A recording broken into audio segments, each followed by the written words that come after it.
Paramashivoham. Om Nithyananda Paramashivoham. Om Nithyananda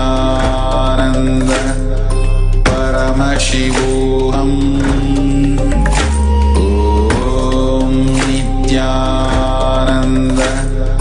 Paramashivoham. Om Nithyananda.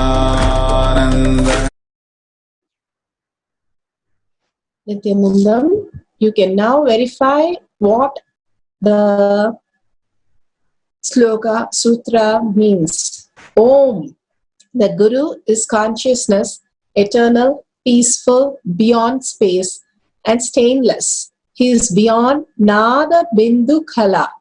I bow down to that Guru. Such a beautiful verse from Guru Gita. How Guru is beyond anything. He doesn't have anything to gain or anything to lose. He has just come down to raise the humanity and take us beyond Nada Bindu Kala. The Amritattva starts happening in us. Simply we become one with the Guru. Such a beautiful verse. Now let's go to the next verse. You can note it down and we are going to translate this verse from Sanskrit to English or any language that you are comfortable with, and then we can verify with a meaning that is going to be displayed in English. Now let's sit straight. Remember Bhagavan again and again in your third eye. Bhagavan beautifully says, when you are just have nothing to do, when you relax in your house, what is the space? What do you remember? What do you cherish most?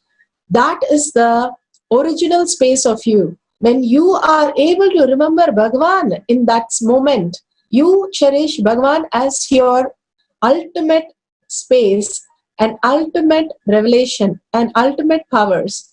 Then you raise into the higher consciousness of ultimate reality.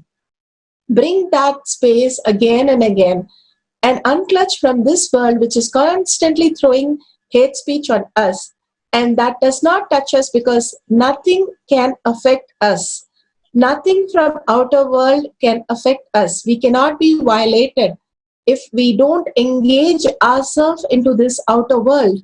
Again and again make it meaningless and only stay in the space of Paramashanta Swarupa. Inside you, there is only you and Bhagavan. Other than that, nothing exists, and He manifests your life in the ultimate way. Manifesting your life in the higher reality simply raises you into the higher and higher consciousness.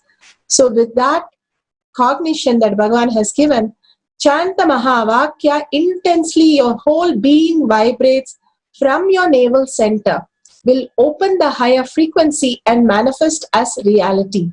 So we'll have a 10 minutes oneness capsule now and continuously chant the Mahavakya. Whatever gets revealed, make a note of them and record it. And simply at the end of the session, you can verify and share with the humanity how Bhagavan is making you manifest quantum memory. The first thing is memory, and then the initiation that is given on the memory, and simply we'll be able to run the Kailasha app. Bhagavan says the Kailasha app is the extraordinary power manifestations that can happen with the Guru's initiation and our quantum memory of feeling connection with the Guru. Simple integrity, simple obedience. So with that, let's start chanting Om Nithyananda Paramashivoham. We'll have the oneness capsule for another 10 minutes.